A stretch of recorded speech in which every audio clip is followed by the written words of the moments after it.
Hello, everyone. This recording is a screen grab of your close read assignment, Let Him Play God. In this recording, we're going to go over the annotations, and then that'll lead you into completing the writing prompt on your own. So, again, when you see close read, you know this is a test. So, test for Let Him Play God. The note: complete your annotations before attempting the test. Your annotations will be the best assistance when it comes to completely addressing the prompt. If you are confused by any terms, refer back to the slides in Classroom. So with that, let's look at our skill focus questions, which are annotations. To make this a little easier for ourselves, we're going to click on split screen. This will allow us to see our annotation questions on the left-hand side, and then our story on the right-hand side. We have the annotation button open, so it's ready to go, and we'll click open the number button. That way it's easier for us to refer to which paragraph. So with that, let's check out question number 1. In paragraph 2, the author states that in a movie, you have suspense when you let the audience play God.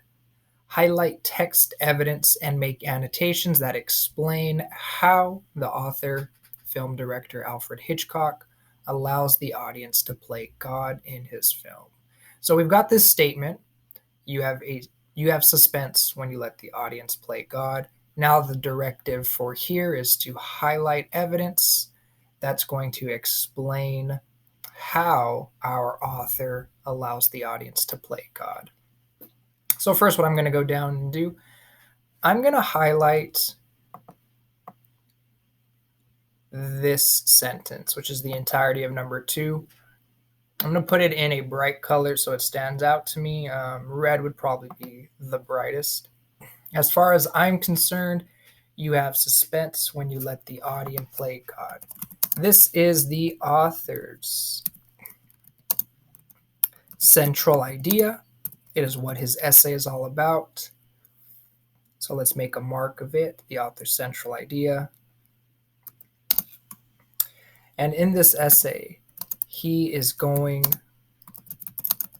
to inform us how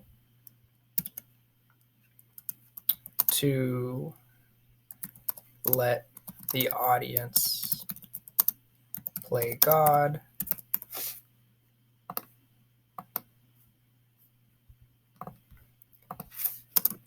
He is also going to try to persuade us to believe his point of view. Okay, now with that, we need to find evidence of how does he show the audience playing God. If I recall, if I scroll down, knowing he's a film director, he gives us an example from one of his own films. This film was Rope, an older movie. So let's read over paragraphs 8 through 9.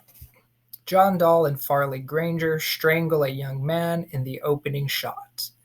They put his body in a chest, cover the chest with a damask cloth and silver service, then serve hors d'oeuvres and drinks from it at a party for the victim's father, mother, sweetheart, and assorted friends.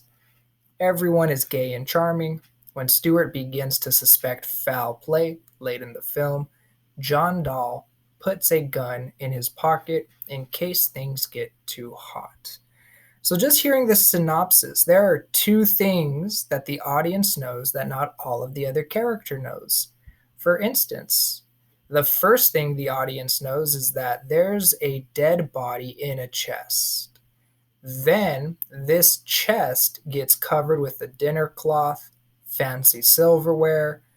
Someone puts appetizers and drinks on it, and hey, there is a dinner party with the chest being the table. The victims, so the dead guy, the body in the chest, his dad, mom, sweetheart, and friends come over and have a dinner party.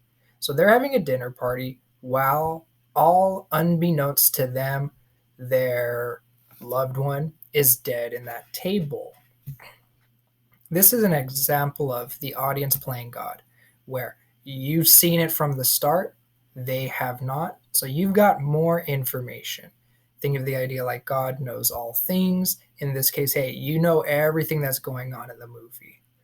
We see another section right here, or I'm sorry, another idea of suspense right here, where John Dahl, one of our original murderers, puts a gun in his pocket.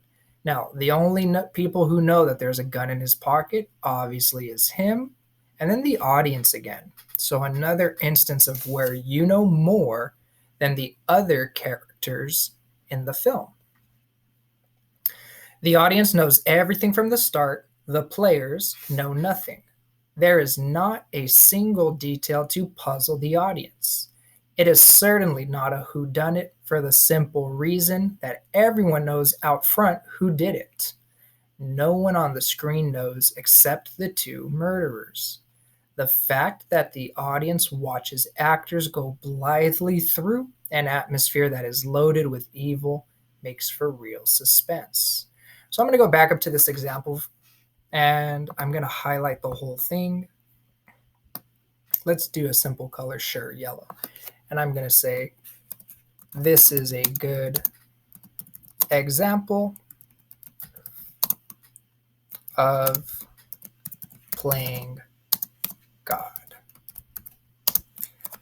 The audience knows that there is a dead guy in the chest that is being used as the dinner table, while the other actors are unaware. We get it explained later down here again. The audience knows everything from the start. The players know nothing. Let me just change it to a different color. I'll say orange. No real reason for that. This is the explanation for the text evidence in paragraph 8.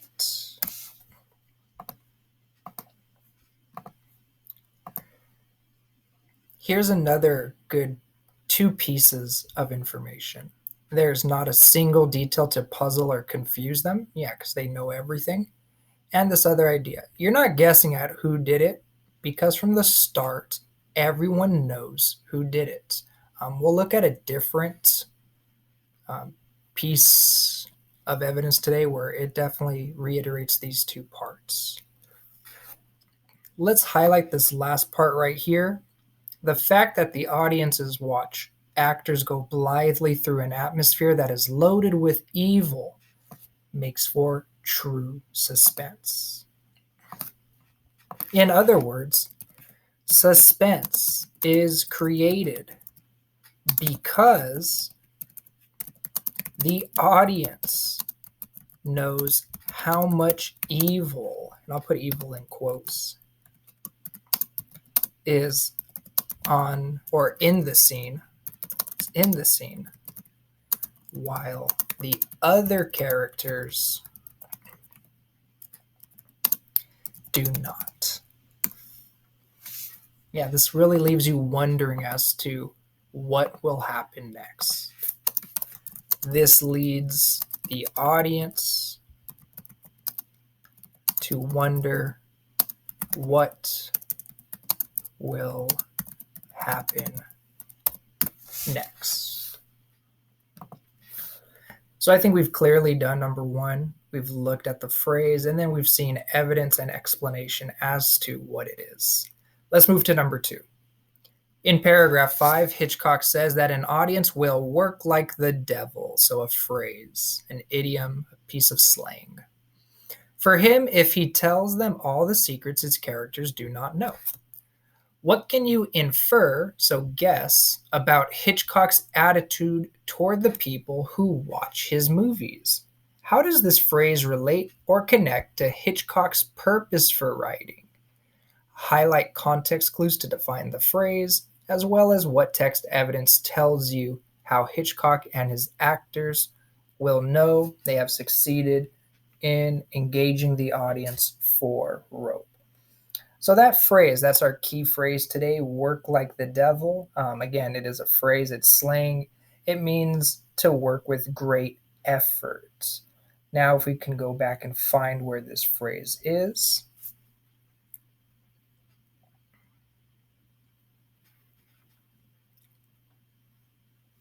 In paragraph 5, if the audience does know, if they have been told all the secrets that the characters do not know, they'll work like the devil for you. So just like I did, something important, it's our main question. Let me put this phrase in red. Just to highlight it for right now, I'm going to come back after I understand it. So what I know is the audience does know. They've been told everything. Only the characters have secrets. Okay, so in this piece of text evidence, which I'll change to a different color, let me do blue for some contrast.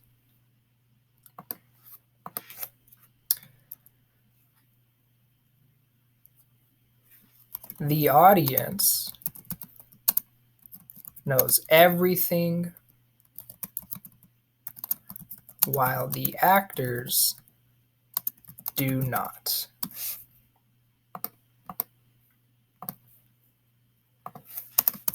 This will make the audience work like the devil.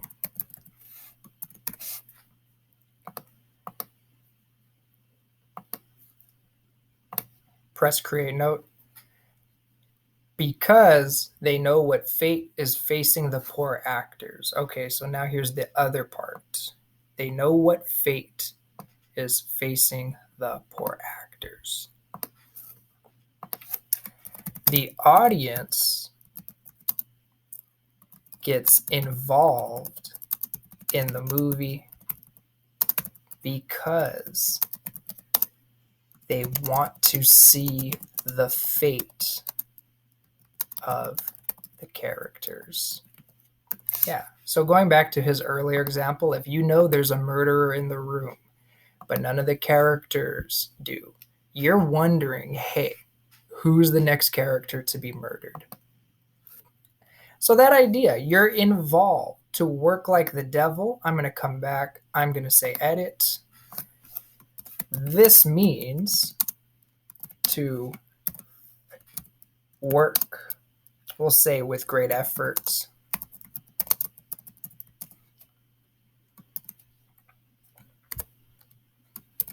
I infer this because the audience in the example are,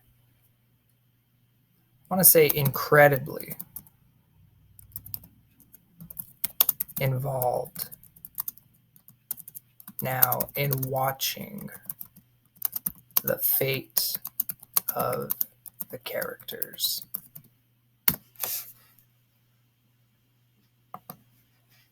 If we can scroll down a little bit further, we can see where this gets explained in more detail. He gives us the example in paragraph 10, and notice the flow of this essay makes sense. So setting up his central idea, explaining why it works, now giving you an example, an explanation, and hey, he even goes further here. These are the questions now that constantly pop up. See 1, 2, 3, 4 questions.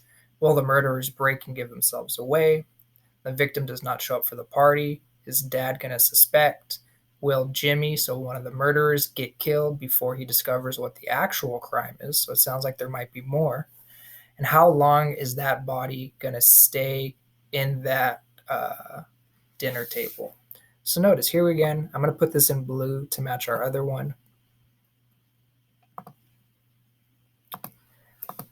Examples of the questions an involved audience would have if, or I should say when, they are playing God. I'll even add the little extra one. They are invested in the movie by what will happen next to the actors. So as an example, and then, hey, check it out, wrapping it up. If we are successful, we'll have the audience at such a pitch they want to shout every time one of the players goes near the chest. Yeah, you're anticipating, really feeling that next emotion. Let's go and let's check out number 3. I feel like number 2 has now been exhausted. How does Hitchcock feel about what he describes as a whodunit or puzzler? Okay, we heard that before. I remember in 9 right here. There is not a single detail to puzzle the audience. Yeah, we're not trying to confuse them. And his movie is certainly not a whodunit for the simple reason everyone knows out front who did it. Yeah, I agree. You see in the opening shots, so you know who the murderer is. And it's not a puzzler. I know all the information. I am not confused. I'm going to change this to a separate color, actually. I'm going to put this in purple. I think we have purple, yes. Hitchcock proves that his movie is neither... Oh, sorry about that.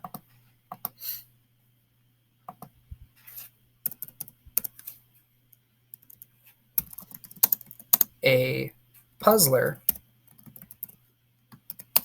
or whodunit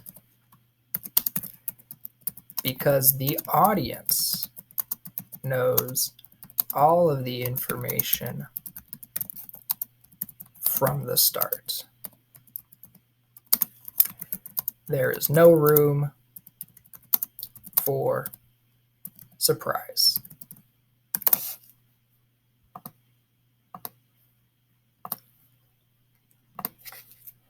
Let's see if he talks about these terms earlier, because they're strange words. Puzzle and then whodunit. Puzzle, not so much. You could say confuse the audience. Maybe there's a reason he uses a synonym. Whodunit is definitely strange. If you break it up, it is who did it. So whodunit is a nice, I guess, clean way to say that. Kind of like I'm gonna do something. So let's go back earlier. Do we see the idea of a puzzler or a whodunit? And yeah, I see the words right here. 17 years I have been making pictures described alternately as thriller, dark mysteries, and chillers. Yet I have never actually directed a whodunit or puzzler. So I'm going to say right here. These type of movies are ones that he has not made, or at least he claims to have not made. The author does not make these types of movies. Let me see if there's any reason why. Offhand, this may sound like debunking, getting rid of a false claim, but I do not believe that puzzling the audience is the essence of suspense. Okay, so confusing my audience is not suspenseful. Let me try highlighting this again. I'm going to keep with purple too, because it's kind of like that counterpoint. The author does not believe that confusing the audience is suspenseful.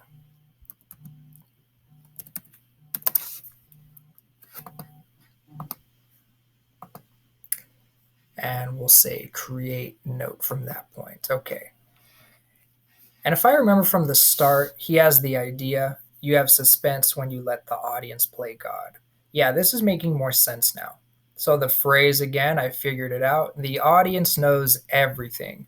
I saw that clearly in his example of the movie Rope. And if I didn't, he explains it a little bit further right here. And now it really makes sense. Puzzle and whodunit. Yeah, if you're guessing as to what's going to happen next, then that's not suspenseful. If I'm guessing, I'm really just being set up for surprise, like, oh, what's going to happen next?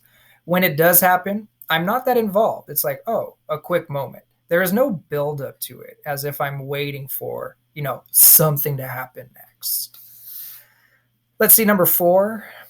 In paragraph 10, Hitchcock asked a series of questions. What purpose do these questions serve in the article? Oh, and looks like we already answered that one too. Again, these are examples of us being involved because we have been told everything from the start.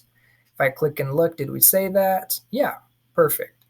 Questions an involved audience would make. Fantastic. So yeah, number 4, we did. Just trying to prove evidence for another one. So with that, those are your focus annotations. View this as much as you need. Let me go back over the prompt today. Your actual test prompt. I think I need to close down split screen. Yes, perfect. So writing prompt. Your test today in a short paragraph. What does the author mean by the phrase letting the audience play God? Hitchcock uses the film Rope as an illustration of his point of view. How is the plot of the movie Rope that Hitchcock described a good example of letting the audience play God? So it looks like you have to do 2 things. What does the phrase mean? And then number 2, why is his movie a good example of this phrase? As always, use the race format and keep your response somewhere between 6 to 8 sentences. With that, good luck. If you've got any questions and you're viewing this live, ask me. If we're not viewing this live, send me an email, and hopefully I can get back to you in time. With that, let me pause this. Hopefully this is the button. Yep, fantastic. You guys, again, cannot say it enough. Good luck. Let me know if you got a question.